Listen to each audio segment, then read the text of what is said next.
Murtz Jaffer here with Kofi Kingston ahead of Summerslam in Toronto this Sunday. How excited are you? I'm very excited. This has been a match that I've been looking forward to for a very long time, especially since I won the WWE Championship. This is the match that I've wanted to have, so I'm looking forward to, actually getting to have it and go toe-to-toe with Randy Orton, one of the greatest of all time, if I'm being honest. A guy who didn't want me to be here, yet I'm here, so it's important for me to be able to confront him and let him know that he was wrong. Drake has a song, we're in Toronto, started from the bottom. Is that how you, here. That's right. Now are you here? Now we're here. Yeah, man. Drake has a lot of lyrics that are very prevalent to me, you know what I'm saying? And to be here in Toronto, in Drake's homeland, it's great, man. Like we talk about the song Nonstop, it's a really not a stopwatch. It don't ever stop, you know what I'm saying? We never stop, myself, Woods and E, we never stop. We always keep on going no matter what. That's always been the philosophy and at the crux of my career for all these years. Go no matter what. Now, I'm looking at your title here, and it actually even says, Kofi, it's permanent when you get your own branded title, right? That's it. You had to make it official with the nameplate on there. Very, very important. I looked down at it, and I was like, it's funny because when I was growing up, I was mad that my parents named me Kofi because I'd go to school and everyone would be like, oh, Kofi, wow, it'd be such a unique name, and I'd get made fun of. And now you type in Kofi in the search engine, and my name is the first one that comes up. So really cool, again, for me to have this title and have my name on it. It just means the world. I remember Kofi Kingston primarily, as most WWE fans do, from the Royal Rumble and the way you evaded getting eliminated.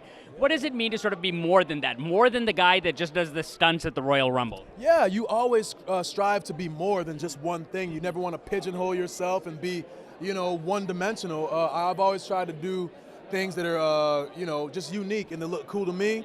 And Royal Rumble has been one of the ways I've been able to do that, So I'm glad to be the guy who's associated with that, although we got a lot of talent coming up. As you saw in the last Royal Rumble, Ember Moon did some crazy stuff. Casey did some crazy stuff out there.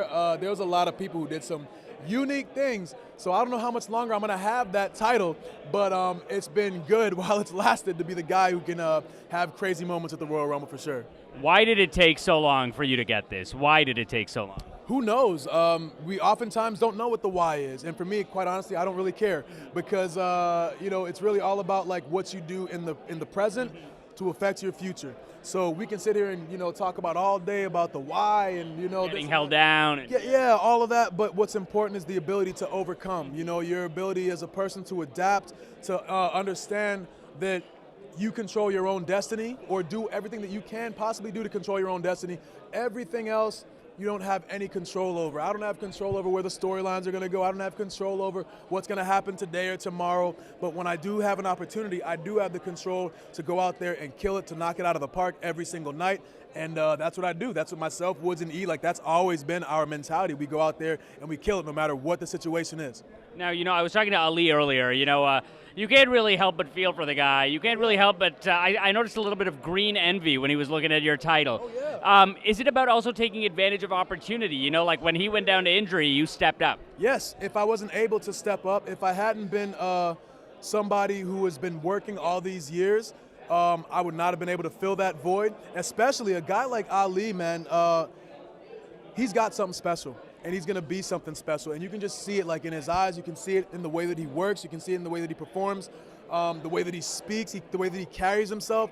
I'm always so impressed with the way that he carries himself and the way that he holds himself when he speaks. And it was really, really unfortunate. I was really upset to hear that Ali got hurt. But that's the way things go in this industry. People, you have to, if you stay ready, you don't have to get ready. So for myself, I always just made sure that I stay ready if the opportunity came. And unfortunately, it came at Ali's expense. But I think he's got a lot of great years ahead for sure. So it's definitely not the end for him. And my last question, can you break down this match with Orton this Sunday? Yeah, I talk about all the great things that I've been able to experience becoming WWE champion, being able to take the championship title to Ghana, to my homeland, my home country, where I was able to show people that anything is possible if you believe in yourself and you fight hard, and not just in Ghana, but all over the world. For me to be somebody who is looked at as, I've struggled, and now people can look at me and look at my story, and be motivated. Randy Orton didn't want any of this to happen for me. On a legitimate level, he did not want me to succeed. He didn't want me to get to a certain level, but here I am. So it's really important for me to be able to look him in the eye and say, hey, look, man, you were wrong, and to show him by beating him and standing over him with the WWE Championship raised, held high in Toronto, in the place where he won his first World Championship. It's going to be awesome. You know, I can't wait. Amazing. Kofi, thank you so much. Thanks, man.